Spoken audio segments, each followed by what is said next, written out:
بسم اللہ الرحمن الرحیم۔ کچھ ملحدین اور مستشرقین آقا علیہ الصلوۃ والسلام کی ذات والا صفات پر اعتراض کرتے ہیں کہ محمد صلی اللہ علیہ وسلم نے اپنی بہو سے شادی کر لی، حضرت زینب بنت جہش سے، کیونکہ آقا علیہ الصلوۃ والسلام نے ان کا نکاح حضرت زید سے کر دیا تھا، تو انہیں آقا علیہ الصلوۃ والسلام نے اپنا منہ بولا بیٹا بنا لیا، بعد میں طلاق ہو گئی اور پھر ان کا نکاح حضرت زینب بنت جہش کا آقا علیہ الصلوۃ والسلام سے ہوا۔ تو اس چیز کو اور اس اعتراض کو اس وقت بھی بڑا اٹھایا گیا آقا علیہ الصلوۃ والسلام کی زندگی پر بھی، اور کچھ تاریخ کی کتابوں اور کچھ ایسی ضعیف روایات اور احادیث کو لے کر آج کل بھی اس بات کو بڑا اچھالا جا رہا ہے کہ محمد نے اپنی بہو سے شادی کی، نعوذ باللہ انہوں نے ان سے عشق لڑایا، جب انہوں نے حضرت زینب کو دیکھا تو دل ہی دل میں ان سے محبت کرنے لگ گئے، اور پھر طلاق دلوائی حضرت زید سے اور خود اپنے نکاح میں انہیں لیا۔ تو یہ کیسے درست ہو سکتا ہے؟ تو اس کا جواب یہ کہ ایسی کوئی بات نہیں ہے۔ اگر درست احادیث کو پڑھا جائے اور قرآن کو اگر درست پڑھا جائے اور مطالعہ کیا جائے تو ہر چیز کھل کر سامنے آ جاتی ہے۔ حضرت زید کے جب نکاح کی باری ہے تو آقا علیہ الصلوۃ والسلام نے انہیں اپنا منہ بولا بیٹا بنایا ہوا تھا، تو حضرت زینب بنت جہش جو سرکار کی پھپھو ذات تھی، آپ نے انہیں نکاح کا پیغام بھیجا، تو حضرت زینب نے پہلی فرصت میں اس نکاح سے انکار کر دیا کہ میں ایک آزاد عورت ہوں اور زید جو تھے وہ ایک غلام ہیں اور میں بڑے سٹیٹس کی مالک ہوں معاشرے کے اندر، تو میں ان سے نکاح نہیں کروں گی۔ تو وہ پہلے انکاری ہوئی، پھر جب آقا علیہ الصلوۃ والسلام نے اصرار کیا کہ نہیں آپ کو ان کے ساتھ نکاح کر لینا چاہیے، تو پھر وہ مان گئی اور حضرت زید کے ساتھ انہوں نے شادی کی، لیکن یہ شادی زیادہ دیر تک نہ چل سکی، کیوں بیش 1 سال تک چلی اور نوبت جو ہے وہ طلاق تک چلی گئی۔ پھر جب انہوں نے طلاق دی اس کے بعد اللہ کے حکم سے آقا علیہ الصلوۃ والسلام نے حضرت زینب بنت جہش سے نکاح کیا، بلکہ یہ نکاح خود اللہ نے ہی پڑھا دیا تھا، اور یہ واحد ام المومنین جن کو یہ اعزاز حاصل ہے کہ ان کا نکاح ڈائریکٹ آسمان پہ ہوا۔ اور اگر روایات اور قرآن کو پڑھا جائے تو یہ سارے شکوک و شبہات اور اعتراضات جو ہے وہ ختم ہو جاتے ہیں۔ پہلی بات یہ ہے کہ حضرت زید نے حضور اکرم صلی اللہ علیہ وسلم کی بارگاہ میں آ کے عرض کی کہ میری بیوی اور میرا نبھا یعنی زینب بنت جہش کا نہیں ہو رہا، تو آپ مہربانی کیجئے میں اس کو طلاق دینا چاہتا ہوں۔ تو آقا علیہ الصلوۃ والسلام نے روک دیا تھا، اور قرآن نے بیان کیا اذ تقول للذی انعم اللہ علیہ وانعمت علیہ امسک علیک زوجک واتق اللہ،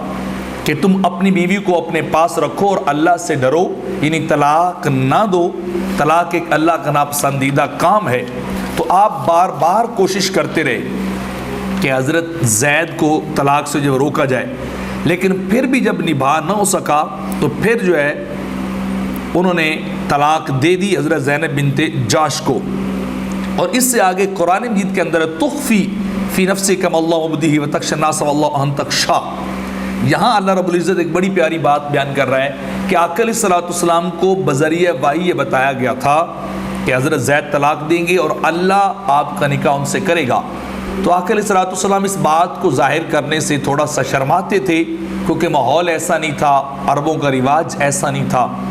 معاشرے کے اندر ایسی کوئی بات نہیں تھی۔ تو جب سرکار اس بات سے تھوڑے سے پریشان ہو تو اللہ نے کہا کہ آپ کو پریشان نہیں ہونا چاہیے، آپ کو بات واضح کرنی چاہیے، اللہ کا ڈر رکھنا چاہیے، نہ کہ لوگوں کے طعن و تشنیع کا، آپ کو خوف ہونا چاہیے۔ تو جب یہ بات ہوئی تو پھر ان کی طلاق ہوئی اور بات جو ہے وہ واضح ہو گئی۔ تو اس آیت کے اترنے کے بعد آقا علیہ الصلوۃ والسلام بغیر نکاح ان دنیاوی رسم و رواج و نکاح کے بغیر ہی ان کے پاس چلے گئے تھے، اور پھر جو ہے آپ کا نکاح ہوا اور باقی معاملات، اور آپ کا ولیمہ بڑا شاندار ہوا تھا چونکہ یہ نکاح بھی آسمانوں میں پڑھایا گیا تھا۔ اور دوسرا ایک اعتراض یہ ہے کہ حضرت زینب کو آقا علیہ الصلوۃ والسلام نے حضرت زید سے نکاح کے بعد دیکھا تھا، حالانکہ ایسی بات نہیں، حضرت زینب آپ کی پھپھی ذات تھی اور آپ نے ان کو پہلے دیکھا ہو بھی تھا، اور آیت حجاب جو ہے وہ اتری ہی حضرت زینب سے نکاح کے بعد ہے، کہ اگر پہلے نکاح سے اترتی آیت حجاب تو مانا جا سکتا تھا کہ پردہ تھا اور آپ نے نہیں دیکھا، نعوذ باللہ۔ تو ایسی کوئی بات نہیں تھی، آقا علیہ الصلوۃ والسلام نے پہلے حضرت زینب کو دیکھا ہوا تھا، اور وہ انہی کے تقریباً خاندان کے اندر ہی پرورش بھی پاتی رہی اور آگے معاملہ جو ہے وہ چلتا رہا۔ تو اسی وجہ سے اللہ رب العزت نے پھر یہ قانون بنا دیا، اللہ نے آیت اتار دی کہ محمد ما کان محمد ابا احد من رجالکم، پہلی بات یہ ہے کہ محمد کسی مرد کے باپ نہیں ہے، حضرت زید ان کے منہ بولے بیٹے تھے، ادعوہم لآبائہم، اللہ نے کہا کہ آج کے بعد جو کسی کا بیٹا منہ بولا ہو، لے پالے کو، انہیں اس کے ماں باپ کے نام سے پکارا جائے۔ تو حضرت زید کو زید بن محمد کہتے تھے، تو پھر اس کے بعد زید بن حارثہ ان کا نام ہو گیا، تو لہٰذا وہ سرکار کے خونی بیٹے نہیں تھے۔ یہ قانون آج بھی ہے، اگر ایسا کوئی منہ بولا بیٹا ہو تو اس کی بیگم کے ساتھ وہ منہ بولا باپ جو ہے وہ نکاح کر سکتا ہے، یہ اللہ کا حکم ہے اور اسی طرح ہی زیادہ بہتر ہے۔ تو لہٰذا یہ کوئی شخص کہے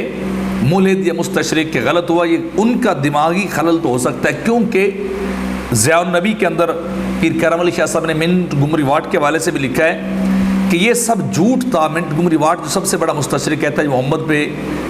بولا گیا، ان کی کردار کشی اس وقت بھی کی گئی، یہ تو لوگوں کی غلط رسم تھی جس کو انہوں نے ہمیشہ کے لیے ختم کر دیا، اور یہ غلط رسم تنقید کا باعث بنی تھی، حقیقت حال کا اس سے کوئی تعلق نہیں ہے۔